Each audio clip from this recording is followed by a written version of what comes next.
बंधु मैंने आपण को सब बेले कौन थका लगुच कि मुंड बुलाऊँ कि हाथ पाद झिमझिम हो आपण भावुन यहीटा को एटा बयस कि कामर प्रेसर जो एमती होली किंतु एइटी टिके रुहतु एटा कौन साधारण समस्या नुहे एटा हूँ आपण बॉडीर विटामिन B12 रो अभाव जदि आपण आज ठीक न करेंगे यह आग को जाई पारालिसिस किंबा हाड़े कैल्शियम अभाव भली समस्या भयंकर रूप से हो पारे बहुत बड़ रोग भी आपण शरीर में आसी जाइपे किंतु डरिबार किछि नाही कहीं आज मु आपन को देसी एवं घरोई उपाय जुगाड़ मध्य कहबी जहाँ को जदि आपण फॉलो करिसंती जीवन सारा आपण को विटामिन B12 रो अभाव हेबो नाही।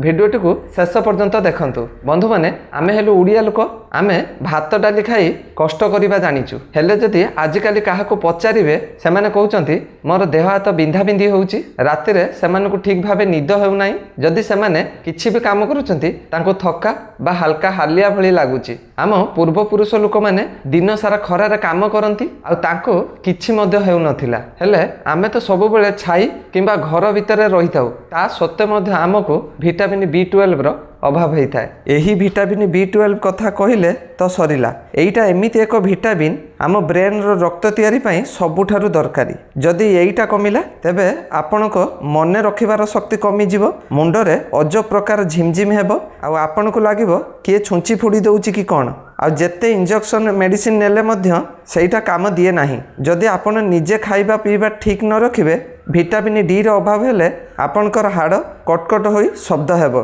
कैल्शियम जेते खाइले भी शरीर रे लागिबो नाही जदि विटामिन D नाही एईटा हेउची असल कथा आमे तो पैसा खर्च करी कैल्शियम बटिका खाई देई थाउ हेले सेईटा हजम हवा पई विटामिन D दरकार बोली आमको केही कुहंती नाही जेमिति विटामिन B12 कथा आमे भाबु माछ मांस खाइले होई जिवो किंतु आम पेट जदि सफा नाही तेबे आपण जेते मांस खातु सेथिरु विटामिन B12 आपणको रक्त रे मिसिबो नाही आजिकाली समस्तकर पेट प्रॉब्लम गैस एसिडिटी समस्या अछि एई गैस औषध बेसी खाइबा द्वारा शरीर रे विटामिन B12 रो शोषण शक्ति कमी जाई थाए ताहले उपाय कौन सेईटा तो मु कहिबा को आसीची आ बंधु माने सेई असल जुगाड़ विषय रे एबे आसंतो आमे जानिबा जहा पय आपन को गुटिए टंका मध्य खर्च करिबा को पड़िबनी प्रथम कथा बा विटामिन D विषय रे लोक माने कहंती खरा रे बसिले विटामिन D मिली थाए हेले केते बेले बसिले आपण को भल भाबे विटामिन D मिले ताहा केही मध्य कुहंती नाही जेते बेले सकाळे सूर्य आसे सेही कोण खरारे मात्र 15 रु 20 मिनिट पर्यंत बसंतु आउ गुटे कथा मन रखंतु देह रे जेते कम कपड़ा रहिबो आपनकर स्किन सेते बेसी विटामिन टाणी पारिबो आम पूर्व पुरुष लोक गामुछा पिंदी नई रे गाधेई सूर्य को नमस्कार करुथिले सेति पई तांकर हाड़ लुहा भली टाण थिला आउ आमे जीन्स पैंट शर्ट पिंदी एयर कंडीशनर रूम रे बसिचु तो विटामिन आसीबो कुआडू तेणु सकाळ खरा हेउचे आपनक पई अमृत एबे आसंतो जानिबा विटामिन B12 कथा को जदि आपण निरामिषी तेबे आपनक पई सबुठारु बड़ औषध हेउची बासी पखाळ साइंस कहूँ भात को राति सारा पानी रे रखिले सेथिरे जो फर्मेंटेशन हुए बा गजा प्रक्रिया हुए सेथिर प्रचुर परिमाण रे विटामिन B12 तैयारी हुए आम ओडियांकर बासी पखाळ जो गुण अछि सेईटा कौनसी दामिका खाद्य रे मध्य न थाए आउ गुटे कथा जदि आपण क्षीर पिउचंती तबे क्षीर रे टिके हळदी मिसई पियंतु दही किंबा घोल दही पी पारिबे बटर मिल्क हेउची B12 रो भंडार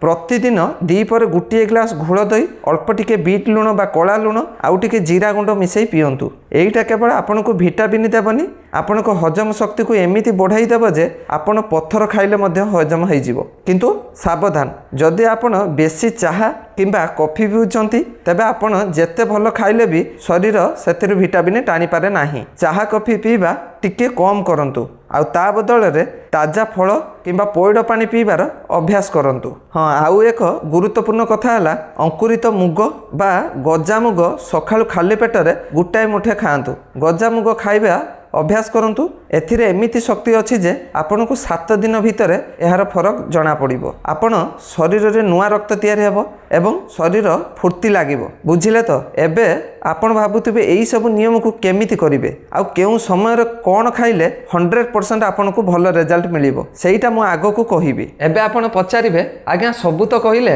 ହେଲେ ଏଇଟାକୁ ଆମେ କରିବୁ କେମିତି? ତେବେ ଆପଣ ଶୁଣନ୍ତୁ ଏହି 30 ଦିନିଆ ଚ୍ୟାଲେଞ୍ଜକୁ।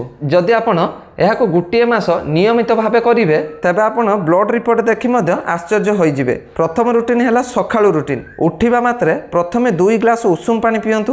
ଏହାପରେ ଯେତେବେଳେ ସୂର୍ଯ୍ୟ ଆସେ ସକାଳେ ବାହାରକୁ ଯାଇ 15 ମିନିଟ୍ ବସନ୍ତୁ। ସେହି ସମୟରେ ଆପଣଙ୍କ ନିଜର ମୋବାଇଲ ବ୍ୟବହାର ନ କରି ଲମ୍ବା ନିଶ୍ୱାସ ପ୍ରଶ୍ୱାସ ନିଅନ୍ତୁ। ଏଇଟା ହେଲା ଆପଣଙ୍କର ଫ୍ରି ଭିଟାମିନ୍ର ଡୋଜ୍। ଦ୍ୱିତୀୟରେ ହେଉଛି ଜଳଖିଆ। ସକାଳ ଜଳଖିଆରେ କୌଣସି ତେଲ ଛଣା ଜିନିଷ ଖାଆନ୍ତୁ ନାହିଁ। ମୁଠାଏ ଗଜାମୁଗ କିମ୍ବା ଗଜାବୁଟ ସହ ଗୋଟିଏ କଦଳୀ ଖାଆନ୍ତୁ। ମନେ ରଖନ୍ତୁ ଭିଟାମିନ୍ B12 ବଢ଼ାଇବା ପାଇଁ ଅଙ୍କୁରିତ ଖାଦ୍ୟ ହେଉଛି ସବୁଠାରୁ ଶକ୍ତିଶାଳୀ। ତୃତୀୟଟି ହେଉଛି ଦ୍ୱିପହରର ଖାଦ୍ୟ, ଯେମିତିକି ଭାତ ଡାଲି ସହ ପରିବା ଭଜା ମଧ୍ୟ ଖାଆନ୍ତୁ। ଆଉ ହଁ, ସପ୍ତାହକୁ ଅତି କମରେ 2 ଦିନ ବାସି ପଖାଳ ଖାଇବାକୁ ଭୁଲନ୍ତୁ ନାହିଁ। ପଖାଳରେ ସେହି ପାଣିରେ ଥିବା ପ୍ରୋବାୟୋଟିକ୍ ଆପଣଙ୍କ ପେଟକୁ ଥଣ୍ଡା ରଖିବ ଏବଂ ଭିଟାମିନ୍ B12 ମୂଳରୁ ଶେଷ କରିଦେବ। ଖାଇବା ପରେ ଗୋଟିଏ ଗ୍ଲାସ ଘୋଳ ଦହି ନିଶ୍ଚୟ ପିଅନ୍ତୁ। ଚତୁର୍ଥ ହେଉଛି ରାତିର ଖାଦ୍ୟ। ରାତିରେ ହାଲକା ଖାଦ୍ୟ ଖାଆନ୍ତୁ। ଶୋଇବା ପୂର୍ବରୁ ଗୋଟିଏ ଗ୍ଲାସ କ୍ଷୀର ଟିକେ ହଳଦୀ ମିଶାଇ ପିଅନ୍ତୁ।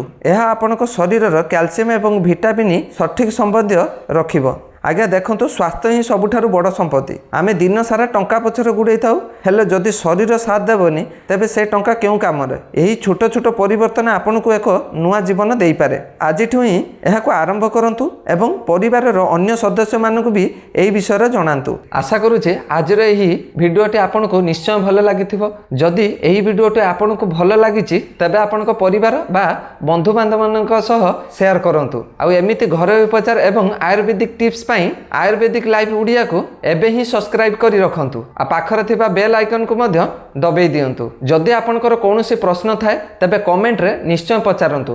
ତାହାର ଉତ୍ତର ମୁଁ ଆପଣଙ୍କୁ ନିଶ୍ଚୟ ଦେବି। ଆଉ ପରବର୍ତ୍ତୀ ଟପିକ୍ ଆପଣ କେଉଁ ବିଷୟରେ ଚାହୁଁଛନ୍ତି ତାହା କମେଣ୍ଟରେ ନିଶ୍ଚୟ ଲେଖନ୍ତୁ। ଆଉ ଗୋଟେ ଭିଡ଼ିଓରେ ଦେଖା ହେବା ପର୍ଯ୍ୟନ୍ତ ନିଜର ଯତ୍ନ ନିଅନ୍ତୁ, ଖୁସିରେ ରୁହନ୍ତୁ। ରହିଲି, ଜୟ ଜଗନ୍ନାଥ।